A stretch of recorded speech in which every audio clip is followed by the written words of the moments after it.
Good morning, ladies and gentlemen. Rangers, this is Rusty 78609, alive and in color from Fort Clark Springs, Texas, on a not so cool morning. Hey, Google, what's the temperature? The temperature in Bracketville right now is 66 degrees. Bracketville is right across the highway. Anyway, 66 to the high of 80. I guess we're not going to get any fall weather, but I shouldn't say that because it'll come in buckets. But anyway, so today is the first day of the rest of your life. Make it a good one. It's already November the 3rd, so it's the day after yesterday, day before tomorrow. It's right now, and right now went right on by. So, if there's anything you want to do, you know what the drill is. Do it. So, never worry about what you cannot change. And speaking of changes, I could change. Last night I slept in my tiny home here, right over there, and yeah, I'm kind of in between going. Basically, what I have now is two-bedroom home with two. I just have a big home, okay? I've got the RV parked under the cover and I got the tiny home, and I use them both for different things. I'm just going to gradually, I guess, move into the home or not. And I just gave up thinking about it. So, anyway, hey, Google, what's the temperature in Fairbanks, Alaska? Right now in Fairbanks, it's 10 degrees. Due to Yippee! current wind conditions, it feels like it's 2. So it's windy and 10 degrees. Hey, Google, what's the temperature in Bangor, Maine? In Bangor, it's currently 32 degrees. Not too bad. Hey Google, what's the temperature in Butte, Montana?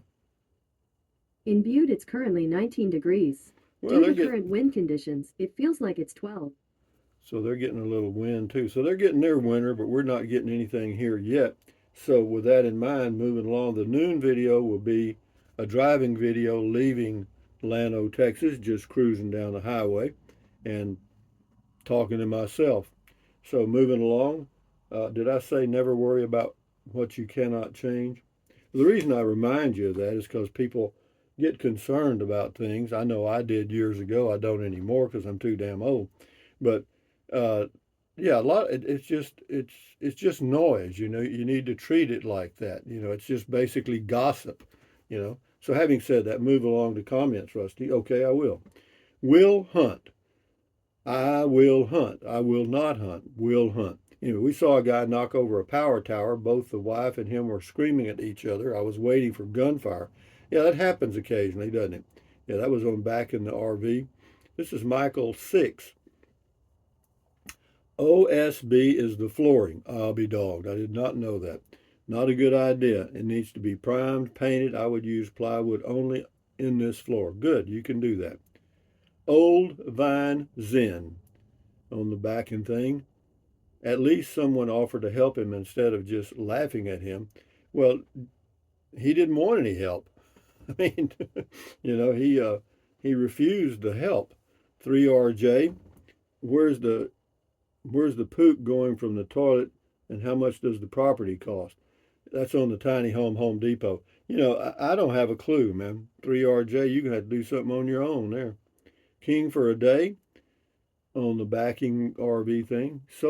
Seen so many folks with these big trailers that once they get it parked and set up, they go inside and don't come out until time to leave.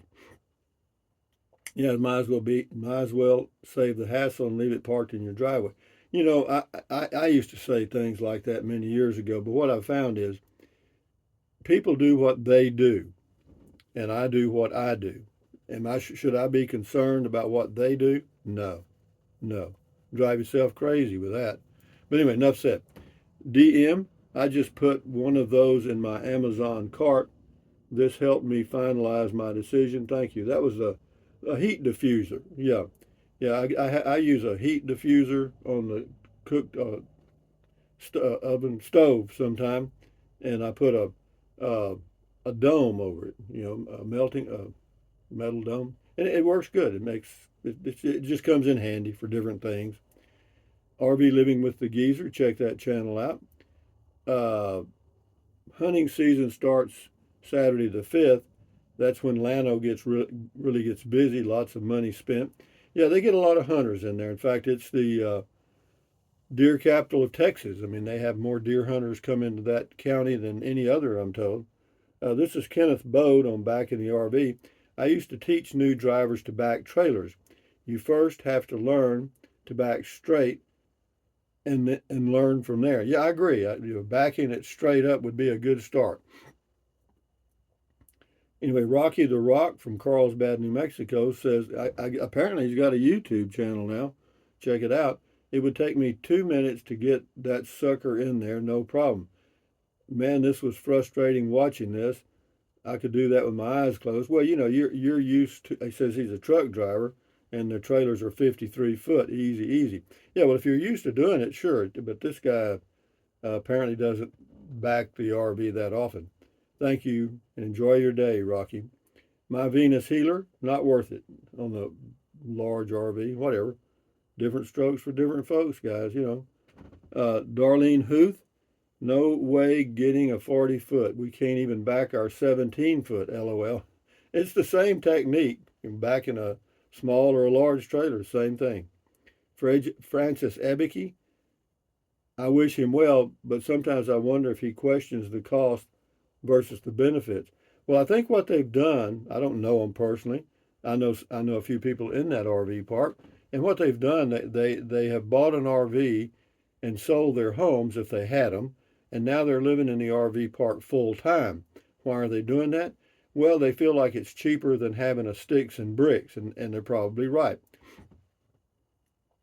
Patty Sue Chandler Lindquist, good Rusty, good turning over to the pro. Golly, he's frustrated. He wants to practice. Patty Sue in Maryland. Yeah, he never did let the young guy take over, other than he listened to everything he said. I mean, you know. Sam Buchanan, watching the man backing his 40-foot travel trailer. W-E apostrophe R, where I worked, we had a plant closure, so I drove trucks. I pulled a 53-foot, backing it between two other trailers was easy. Well, once you get used to it, yeah, anything is.